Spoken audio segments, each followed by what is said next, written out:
अरैखिक गति, non linear motion. अरैखिक शब्द से ही हमें ये पता चलता है कि अरैखिक का मतलब है जो एक लाइन या रेखा में नहीं है, अर्थात जिस वस्तु की गति सीधी रेखा में नहीं होती उसे अरैखिक गति कहते हैं।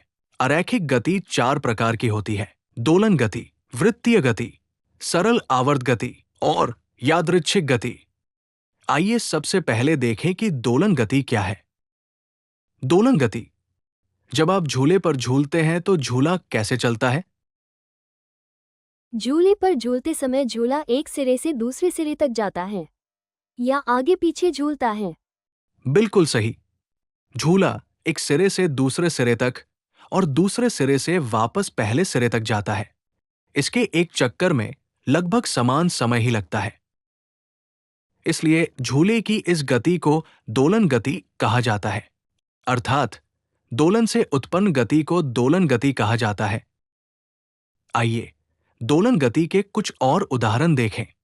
यदि आप घड़ी के पेंडुलम या किसी पक्षी के पंखों की गति को देखें तो आपको उसकी गति समझ आएगी। एक निश्चित समय के बाद पेंडुलम अपनी मूल स्थिति में लौट आता है और फिर से अपनी मूल स्थिति छोड़ देता है। पक्षियों के पंखों की गति भी इसी तरह होती है।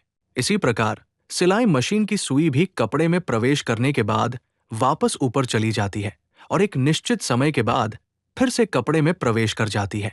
यदि आप ढोल या तबले को बजाते समय ध्यान से देखेंगे तो आपको समझ आएगा कि जब हम ढोल या तबले पर थपकी देते हैं तो उसका पर्दा कंपन करता है, अर्थात वह अपना मूल स्थान छोड़ देता है। लेकिन एक निश्चित अवधि के बाद पर्दा अपनी मूल स्थिति में वापस आ जाता है।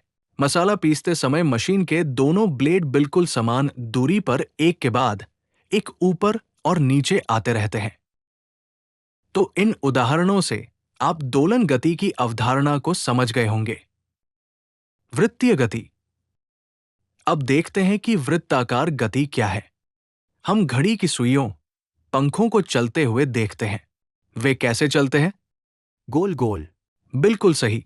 घड़ी की सुइयां, पंखे, ये गोल गोल यानी वृत्ताकार घूमते हैं और गोलाकार तरीके से घूमते हुए अपना चक्कर पूरा करते हैं। मुझे बताओ तो ऐसी कौन सी चीजें हैं जो गोल गोल यानी गोलाकार घूमती हैं? कुम्हार जिस पहिए का उपयोग मिट्टी के बर्तन बनाने के लिए करता है, साथ ही वाहन के पहिए, यहाँ तक कि आपके घरेलू मिक्सर के अंदर के ब्लेड भी गोलाकार गति में घूमते हैं। बिल्कुल सही। ऐसे वृत्ताकार पथ पर चलने वाली गति को वृत्तीय गति कहते हैं।